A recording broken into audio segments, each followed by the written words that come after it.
ବହୁତ ଦିନ ତଳେ କାଉଟିଏ ଗୋଟିଏ ଗଛରେ ବସା ତିଆରି କରି ରହୁଥିଲା। ସେହି ଗଛ ତଳେ ହୁଙ୍କାଟିଏ ଥିଲା। ସେହି ହୁଙ୍କାରେ ସାପଟିଏ ରହୁଥିଲା। ସେହି ବସାରେ କାଉ ଅଣ୍ଡା ଦେଇ ଖାଇବା ଖୋଜିବା ପାଇଁ ଯାଉଥିବା ବେଳେ ସାପ କାଉ ବସାକୁ ଯାଇ ଅଣ୍ଡା ସବୁ ଖାଇଯାଉଥିଲା।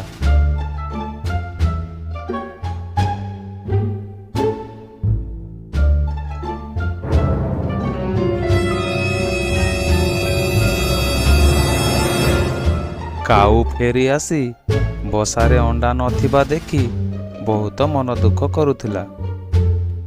ଏମିତି ସବୁଦିନ ସାପ କାଉ ବସାକୁ ଆସି ଅଣ୍ଡା ସବୁ ଖାଇଯାଉଥିଲା। ଦିନେ କାଉ ସାପ ଅଣ୍ଡା ଖାଉଥିବାର ଦେଖିଦେଲା। କାଉ ସାପକୁ କହିଲା, ସାପ ଭାଇ, ତମେ ମୋର ଅଣ୍ଡା ସବୁ ଖାଇ ଭଲ କରୁନ।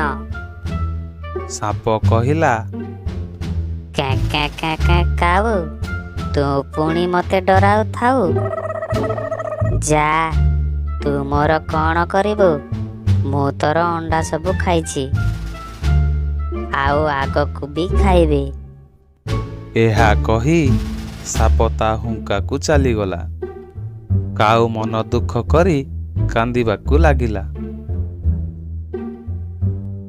ଶେଷକୁ କାଉ ସାହାଯ୍ୟ ପାଇଁ ତା ବନ୍ଧୁ ବିଲୁଆ ପାଖକୁ ଗଲା।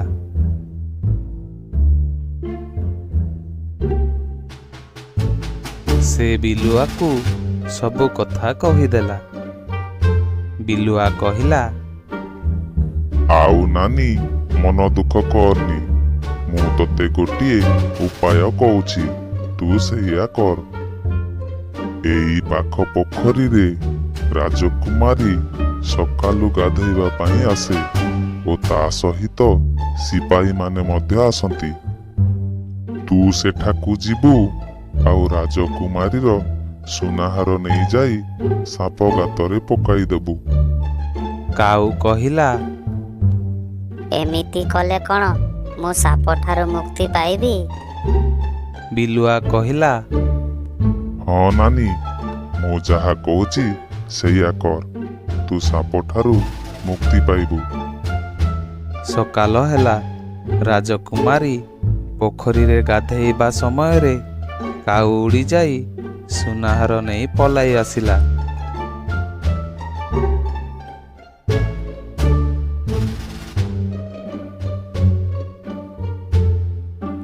ସିପାହୀମାନେ କାଉ ପଛେ ପଛେ ଦୌଡ଼ିବାକୁ ଲାଗିଲେ।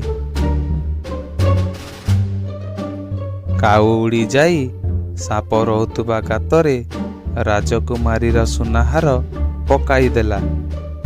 ସିପାହୀମାନେ ସୁନାହାର ନେବା ପାଇଁ ଯେମିତି ଗାତ ପାଖକୁ ଆସିଲେ, ଗାତ ଭିତରୁ ସାପ ବାହାରି ପଡ଼ିଲା। ସିପାହୀମାନେ ସାପକୁ ବହୁତ ମାରିଲେ।